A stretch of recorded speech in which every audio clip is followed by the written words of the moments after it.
Oh, I just make vlogs on YouTube. My family does it, and it kind of grew pretty quickly. Yeah. My sister, well, actually, originally my mom started it all. My mom's a body painter, so she would paint naked women. If you ever need someone to paint your logo, your Sour Chips logo on some naked women and have them at an event. Specifically naked women.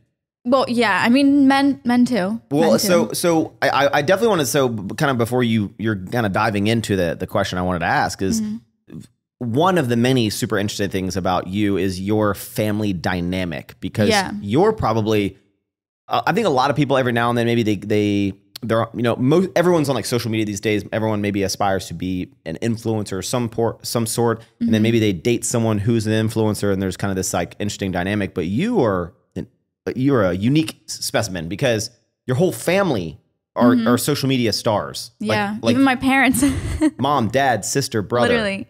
Well, when I was younger, my brother, so I had two stepbrothers. I have a brother, an older brother, and a younger sister. And we would, in my dad's basement, my brother would take this little camcorder and he would make us film YouTube videos, like weird things, like weird ideas. Like I was probably like 12 years old, 10 years old, like really young. And how old's your brother? He's 27.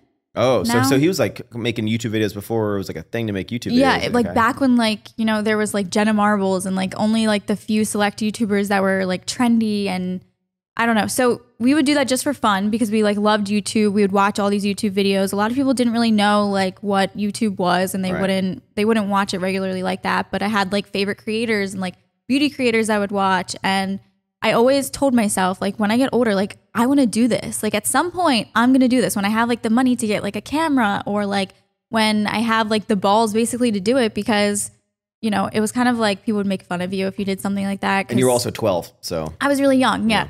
But I always, like, had this thought in my mind that I wanted to do it. I was, like, obsessed with the idea of it. I always looked up to people that did it.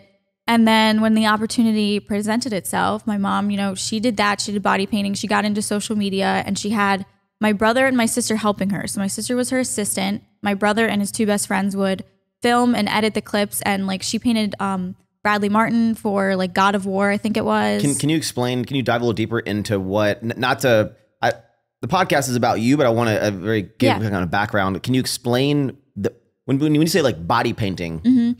So my mom's an artist. She's a makeup artist, and she's just extremely talented in every other like aspect of art. She can draw really well. So she started painting bodies basically for events like football events. She would paint Ravens jerseys on women, and they would go and be a walking billboard. That's what she likes to call it.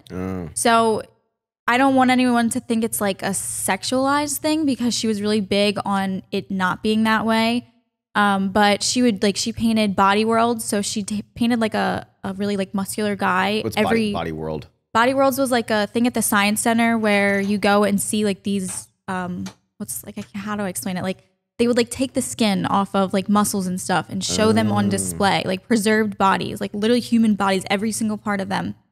So she painted this guy, like every detailed muscle on his body, like to look like he didn't have skin and it was just the muscle. And like different things like that, like really creative, crazy ideas that you would never think of. And like, a lot of it was painting them to look like they were wearing real clothes. Like she didn't want it to look like paint. Right. It was supposed to look like you're wearing a t-shirt. So she did that a lot for events, and then she started doing it for social media. So like, I'm trying to think of some of the things. Like she would paint jeans on a girl, and the girl would go out in public to the mall, and they would film this girl walking around and get people's reactions. I wonder if I've ever seen stuff. Like, I wonder if I've ever seen. You might have, yeah. A lot of them like went viral. I've seen these crazy videos. It's like they're wearing pants, but they're not wearing pants. Paint pants. Yep.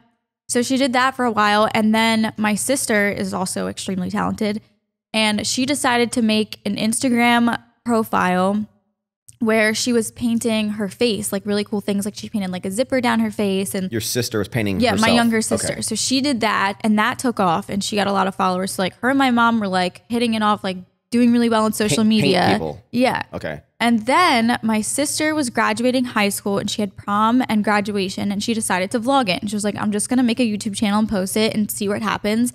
And literally her first two videos of prom and graduation blew up. Like they did so well because it was so relatable. A lot of young girls out there were in that same like phase of life. So they were all watching it and relating. Yeah.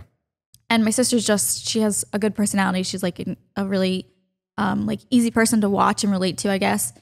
So that worked out. And then after that, my brother jumped on the bandwagon, decided to make a YouTube channel, and he kind of centered it more around like family, our crazy family. We lived in this small little house together, all of us. So we kind of had like a really cool, different dynamic. And then I was in nursing school and also working at a restaurant as a server. And I was like, I don't want to do this anymore. I don't want to work as a server and I need money. So I decided to jump on the bandwagon as well. And then we're all doing it, and it kind of just all worked out because like it was like a domino effect. Like one of us blew up after the other. And I mean, I wouldn't say I blew up. I kind of slowly grew, but it worked well. And within a few months, I started making money and getting brand deals. And I was able to stop working at the restaurant I was working at. And that was like literally the best feeling because I'd been working since I was probably 14 years old, just, you know, regular jobs. I worked at a frozen yogurt shop, a pizza shop, a restaurant for 3 years, waiting tables. And this was all going through like nursing school and everything too. So it was hard. It was a lot of work. And it was a really good feeling the day that I was like, you know what? I am making enough money and I can quit this job. When people work specific jobs, they get tired of the thing that they make. So like if you worked at pizza places and frozen yogurt, do you not like eating pizza and frozen yogurt because you ate so much for years? Or yeah, I mean, I will say like the frozen yogurt place was fine because it was like candy and stuff. You can't really get sick of that. But definitely like the restaurant I worked at, I was just like, this food is gross. Like it wasn't gross. It was really good food. But because I was around it all the time, I was just like, ew, like I don't want to eat this. I worked at it was a pharmacy, but we had a soda fountain. It was like an old school pharmacy. It's called an apothecary. Not too many of them kind of these days, but there was like steak and cheeses and stuff I would make. And you would think I would make a steak and cheese probably for 7 years in a row. Like a cheesesteak? Yeah. A steak and cheese. What? Like a cheesesteak. Whatever. It doesn't, cheesesteak, steak and cheese. And I would make them for like 7 years and you think I get tired of it. But like some people, I interviewed Ronnie Coleman. He worked at Domino's forever, ate Domino's. Now he's like, I never eat Domino's again. Yeah. So it's like, sometimes it taints people. But me, I'm like, I still love to eat the same food. Yeah. That really had no point to the story I was trying to give. It brings you back. It's nostalgic. Yeah.